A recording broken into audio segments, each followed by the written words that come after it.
When you get your brief, listen to what the brief is saying, and most importantly, listen to what the brief is not saying. That skill is commonly known as reading between the lines, and I will be taking you through that in this video. My name is Grace Musungu. I'm a data analyst, and in short, welcome to my channel.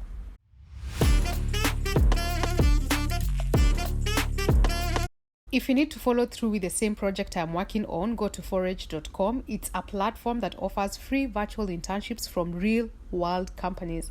And the best thing is you get a certificate upon completion. So for this particular project that I'll be working on, it's from a company called Accenture, available on the same platform.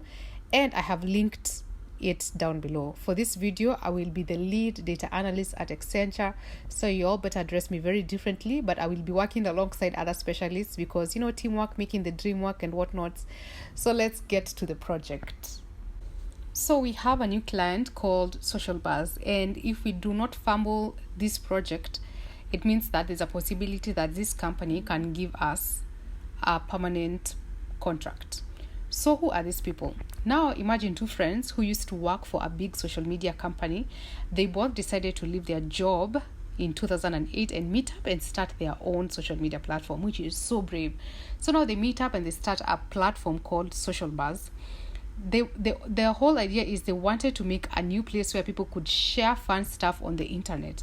But here's the cool part. When you share something on Social Buzz, nobody knows it's you. You can show how much you like or don't like stuff in more than 100 different ways. And the most awesome thing is that instead of showing who is sharing what, they've made it in a way that content is taking center stage. That means that everybody can see which things are most popular. In short, they are making sure the most exciting stuff gets the spotlight. And that is what Social Buzz is all about. So what is their business problem? Over the past 5 years, Social Buzz has reached over 500 million active users per month. What that means is they've scaled quicker than anticipated and they need help to oversee their scaling process. In short, they don't know what to do with their blessings.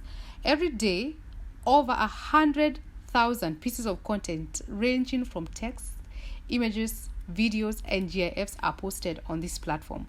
What does that tell you?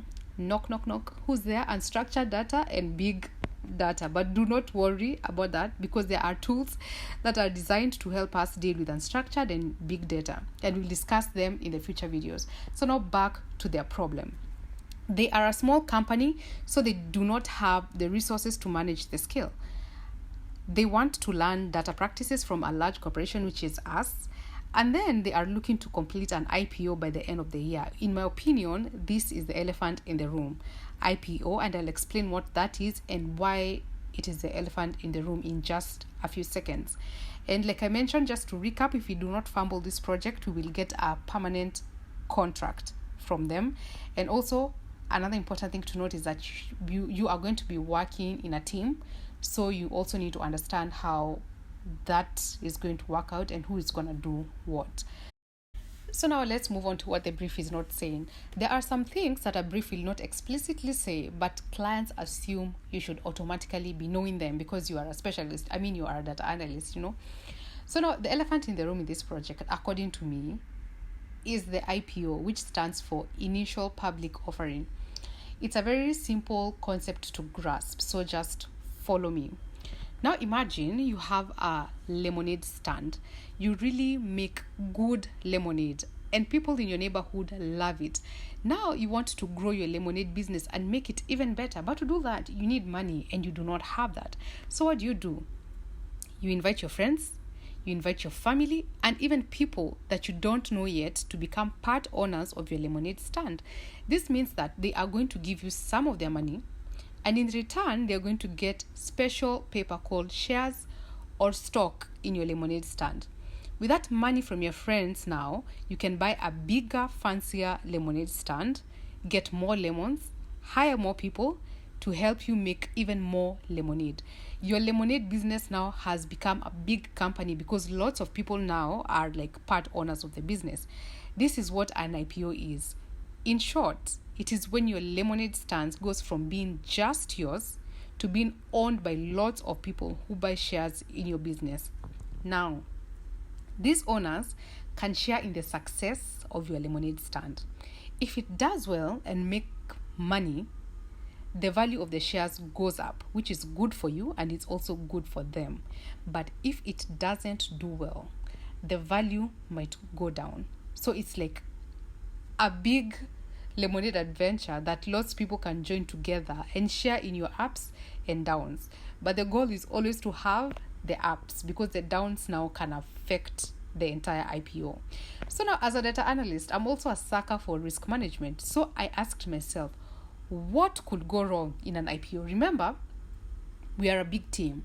So definitely I will not be handling the IPO side of this project.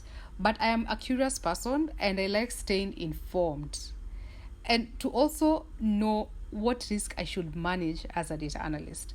Remember, for me, I always say risk management is better than crisis management, because crisis management can be expensive and embarrassing, and the client has already communicated, if you do remember from the brief, that they do not have the resources. So it's better to be prepared. So using the same lemonade analogy, here is what could go wrong during the whole IPO. So now, sticking to the same lemonade analogy, here's what I think could go wrong. So number one, overpricing the lemonade stand. Imagine if you decide to sell shares in your lemonade stand for a very high price. People may not want to buy them because they think it's too expensive. So if this happens, it's like trying to sell your lemonade at a super high price. No one wants to buy it. Therefore, you may not raise as much money as you hoped. And here it's the lead IPO strategist that's the person that's going to be responsible for this, because they can do research on that subject. The second one is not enough interest. If you don't generate enough excitement and interest about your stance share before the IPO, not many people may want to buy them. It's like having a lemonade stand and nobody comes to buy your lemonade. How sad would that be? Imagine life giving you lemons and then you make lemonade out of the lemons, and then now people do not want to buy. In an IPO, if there aren't enough buyers for the shares you're selling, it can be a problem. So I think here, a little teensy-weensy bit of data analysis here, marketing team for sure, the industry lead for sure, and the senior industry analyst. These are the people that should be responsible for this. The other one is market changes. Imagine you plan your IPO on a rainy day when nobody wants lemonade, because when it's cold, nobody is drinking lemonade. So in the same way, if the stock market is not doing well when you have your IPO, it might not be the best time to sell shares. So you need someone to tell you when is the right time to sell the shares. And who's that going to be? That is going to be the investment analyst. The other thing is the regulatory issues. Just like you need a permit to run your lemonade stand, companies going public need to follow rules and regulations. If you don't follow these rules, or there are legal problems, your IPO can get delayed or even cancelled, and we do not have that. So here I'll say lawyers and also investment analysts, because they know their way around the regulatory issues. The other part, and which is always a very big part, is bad reputation.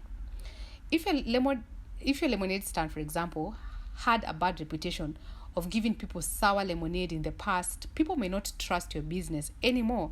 In the same way, if a company is going public and has a history of problems like bad financial practices, it can make investors nervous and they may not want to buy shares. So for me, who would I recommend in this team? I'll say a PR specialist, definitely, and then a senior industry analyst to do research for the team. Those two will ensure that the image is doing well. And then now, stock price drops after IPO. After IPO now, this is another problem. After IPO, the price of shares can either go up or go down. You all know how stock market is normally is. If it goes down a lot, it's like selling lemonade for a high price, and then people find out it doesn't taste as good. This can make the new owners of the shares unhappy because they might lose money. So who do you need here? A data scientist. Why? Because they can use data to predict the future. And then the other one that I did not visualize is the economic challenges, because these ones are unpredictable. Like COVID could come, things that we can't control could come. So just like a lemonade stand could face challenges, a lemon shortage or higher sugar or even like a higher sugar prices, companies can face unexpected challenges like economic downturns. And I think here, when it comes to now economic challenges, and that is the one thing that I did not visualize, it could be things that we can predict or things that we cannot predict. And here is where the risk managers should be in this team at the forefront. And that will be all. So now, after all is said and done, in short, these people, number one, can't handle the massive growth internally. Number two, they need an audit of the big data practices. And number three, they need recommendations for IPO. And number four, an analysis of popular content. And this is what we will be focusing on as data analysts during this project. Now that you have an overview of the entire project, you can comment down below some of the things you think are important or any questions you might have regarding this particular project or data at large, and I will get back to each one of you. You can also connect with me on LinkedIn and on Twitter as well, and I will leave my socials linked as well. If you want to walk through this project with me, the project is also linked down below. I will be sharing weekly on the progress, and I can't wait to see what you come up with if you decide to attempt the project, and I hope you actually attempt. So thanks for watching. Have a lovely week, and don't forget to bet on yourself. See you in my next one.